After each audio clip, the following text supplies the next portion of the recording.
حضرت امام بخاری رحمۃ اللہ علیہ کے حوالے سے کوئی زیادہ بات میں نہیں کروں گا، اس وقت حدیث کے حوالے سے بات کرنی ہے، اور وہ ساری باتیں علامہ یعقوب صاحب ماشاء اللہ بہت پرانے پڑھانے والے بڑے سینئر مدرس، وہ ساری چیزیں آپ پڑھ بھی چکے ہوں گے، پڑھ بھی لیں گے۔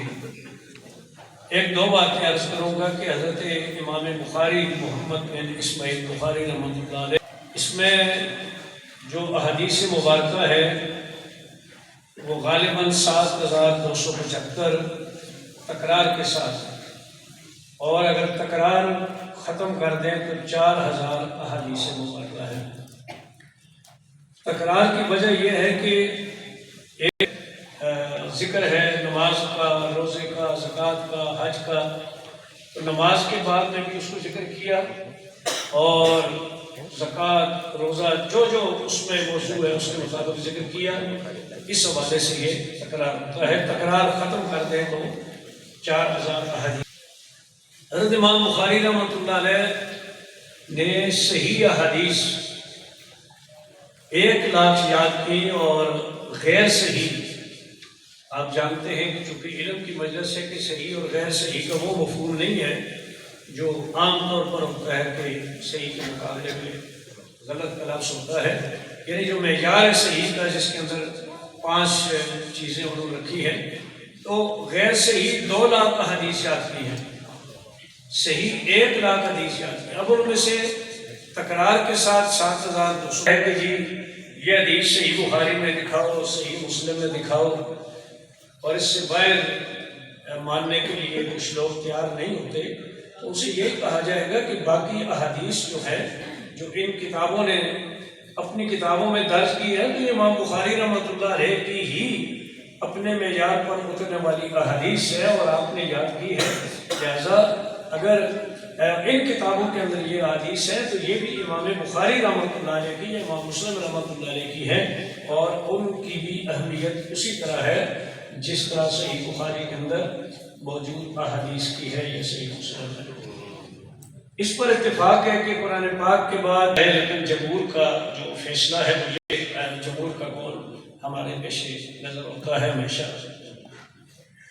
حضرت امام بخاری رحمۃ اللہ علیہ نے جو کتاب شروع کی اس میں انما الاعمال بالنیات اس بات کا ذکر کیا کہ اعمال کے ثواب کا دار و مدار نیتوں پر ہوتا ہے۔ نیت پر زیادہ بات نہیں کی جا سکتی وقت پیش نظر، لیکن یہ بات ہمیں ضرور یاد رکھنی ہے کہ بھی صحیح نہیں ہوتا، وہ برا ہی رہتا ہے، لہذا نیت کا جو تعلق ہے بالنیات جو کہا گیا ہے، تو یہ اچھے کاموں کے بارے میں کہ ایک کام اچھا ہے لیکن اگر ہماری نیت صحیح نہیں ہے تو پھر وہ ہمارا سارا جو عمل ہے وہ ضائع ہو جائے گا، بیکار ہو جائے گا۔ دوسری بات یہ ہے کہ جو عبادات ہیں، 2 قسم کی عبادات ہیں، ایک عبادات مقصودہ ہے اور ایک غیر مقصودہ ہے۔ دل سے نیت، یہ بھی نیت ہے، اور اصل نیت تو دل کی نیت ہے کہ ہم کون سی نماز پڑھ رہے ہیں، کس وقت کی نماز پڑھ رہے ہیں۔ تو اگر عبادات مقصودہ ہے تو پھر نیت لازم ہے، اس کے بغیر ثواب نہیں ملے گا، عبادت نہیں ہوگی یعنی ثواب نہیں ملے گا۔ اور عبادت غیر مقصودہ ہے تو اس میں نیت جو ہے وہ فرض نہیں ہے لیکن اس کا ثواب ملتا ہے۔ مثلا اگر وضو میں ہم نیت نہیں کرتے، جس طرح احناف کا عقیدہ ہے، تو نیت نہ کرنے سے وضو ہو جائے گا اور اس وضو سے ہم نماز بھی پڑھ سکتے ہیں، لیکن اگر وضو کی نیت کریں گے تو ایک اضافی ثواب ہمیں اس نیت کا ملے گا۔ تو پہلا جو ابتدا آغاز کیا امام بخاری رحمۃ اللہ علیہ نے وہ انما الاعمال بالنیات سے کیا، اور آخر میں جو حدیث ہے سبحان اللہ وبحمدہ سبحان اللہ العظیم، یہ اللہ تعالیٰ کی پاکیزگی، اللہ تعالیٰ کی تحمید، تسبیح اور تحمید، اس کا فلسفہ جو ہمارے اساتذہ نے ہمیں بتایا وہ یہ ہے کہ جب آپ ایک اچھا کام کر رہے ہیں، بہت بڑا کام کر رہے ہیں، بہت بڑی نیکی ہے، تو اس کو اس لیے ضائع نہ کریں کہ آپ کی نیت اچھی نہ ہو۔ نیت اپنی اچھی کریں کہ میں یہ اللہ کی رضا کے لیے، اللہ کے محبوب صلی اللہ علیہ وسلم کی رضا کے لیے اور امت کے فائدے کے لیے احادیث کو جمع کر رہا ہوں. یہ احادیث جمع کرنی ہے باقی ہر عمل کے حوالے سے. تو پہلا یہ بتایا حضرت امام بخاری رحمۃ اللہ علیہ نے کہ میری اپنی نیت بھی ٹھیک ہے اور میرا یہی درس جو ہے دوسرے مسلمانوں کے لیے بھی ہے. اور آخر میں سبحان اللہ و بحمدہ سبحان اللہ العظیم یہ حدیث لا کر کے یہ بتا دیا کہ اتنی حدیثیں یہاں ذکر کرنا، 1 لاکھ حدیث صحیح یاد کرنا، 2 لاکھ غیر صحیح یاد کرنا، پھر ہزاروں کی تعداد میں کتاب میں جمع کرنا، یہ بہت بڑا کام ہے. لیکن مجھے اس پر فخر تکبر نہیں ہے. فخر تو عبادت پر اگر اچھی نیت سے ہو وَأَمَّا بِنِعْمَتِ رَبِّكَ فَحَدِّثْ کے بعد تو وہ تو ٹھیک ہے، لیکن اس پر تکبر نہیں ہے کہ میں نے اتنا بڑا کام کیا، اس لیے کہ اتنا بڑا کام کرنے کے باوجود یا اللہ پاک تو ہی ہے. اس میں کوتاہی بھی ہو سکتی ہے، سب کچھ ہو سکتا ہے، لیکن تیری ذات جو ہے وہ تعریف کے لائق بھی ہے اور ہر عیب سے پاک ہے. میں ہر عیب سے پاک نہیں ہوں. ایک تو اگر کوئی خدا نہ خواستہ کوئی چھوٹی چھوٹی بات ہوئی تو اس کے لیے معافی کی بھی خاص طور پر بھی آپ نے اظہار فرمایا. 2 چیزیں یہاں اس بات کے اندر اس حدیث کے حوالے سے ہے. پہلا مسئلہ تو ہے آیت کریمہ ہے وَنَادَوْا الْمَوَازِينَ، یہ آپ نے ذکر فرمائی کہ اس کے اندر بھی وزن کے لیے میزان کا قائم کرنا، اس کا نصب کرنا، اس کو بیان فرمایا. الوزن یومئذ الحق. بعض لوگوں نے وزن کا انکار کیا اور انہوں نے کہا، جس طرح معتزلہ نے کہا کہ وزن سے مراد انصاف ہے، لیکن یہ واضح بات ہے کہ جب کسی لفظ کا معنی صحیح نکلتا ہو تو بلا وجہ کسی دوسرے معنی کی طرف نہیں لے جاتے.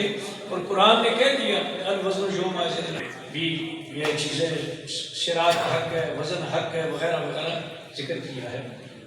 ناداء الموازین، ناداء کو معنی رکھنے سے مراد ہے کہ گاڑنا، مقرر کرنا، نصب کرنا. جس طرح آپ کنڈا جو ہے اس کو نصب کرتے ہیں، اس پر چیزیں تولتے ہیں، تو یہاں اس کا معنی نصب کرنا ہے. موازین میزان کی جمع ہے جو ہے. پہلی بات یہ ہے کہ یہ جمع کس بنیاد پر ہے. ہمیں یہ یاد رکھنا چاہیے کہ ہم ایک دوسرے کی بات پر تو اعتراض کر سکتے ہیں، جائز اعتراض. اللہ کے کلام پر اعتراض نہیں ہو سکتا. یعنی ہم یہ نہیں کہتے کہ اللہ نے موازین کیوں رکھا ہے. ہم اس لیے کہ یہ جاننا چاہتے ہیں کہ اس میں اللہ کی حکمت کیا ہے. اس اعتبار سے ہم یہ دیکھنا چاہتے ہیں کہ موازین جو جمع ہے، جمع لانے کی حکمت کیا ہے.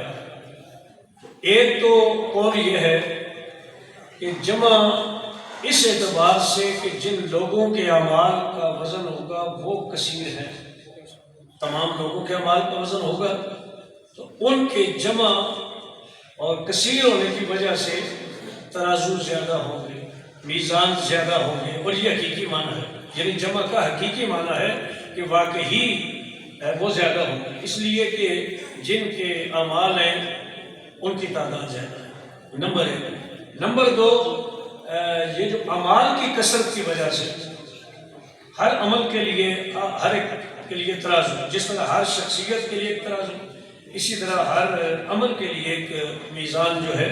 تو یہ جمع اعمال کے زیادہ ہونے کے اعتبار سے، تو اس اعتبار سے موازین کی جو جمع ہے وہ حقیقت پر مبنی ہے. تیسرا قول یہ ہے کہ یہ جمع تو نہیں ہوگی، یعنی زیادہ ہونے کی وجہ سے کہ وہ ترازو کوئی عام ترازو نہیں ہے. کیسر ترازو کے تمام دنیا کا حساب، جتنی مخلوق پیدا ہوئی ہے قیامت تک، ہمارا آج کا جو دن ہے بہت بڑا لگا لیں، 14 گھنٹے کا دن ہوگا، آدھے دن کے اندر تمام حساب کتاب ہو جائے گا. آدھے گھنٹے یعنی آدھے دن میں 7 گھنٹے میں تمام حساب ہو جائے گا. اور پھر یہ کہ اللہ تعالیٰ کا جو رکھا ہوا ترازو، ایک ہمارے بنائے ہوئے ترازو ہے، یہ میزان اللہ کا، اس کی نسبت بھی اللہ کی طرف، لہٰذا یہ تفخیم شان کی وجہ سے.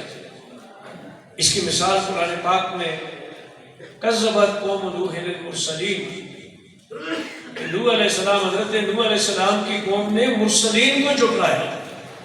ایک معنی تو اس کو واضح ہے کہ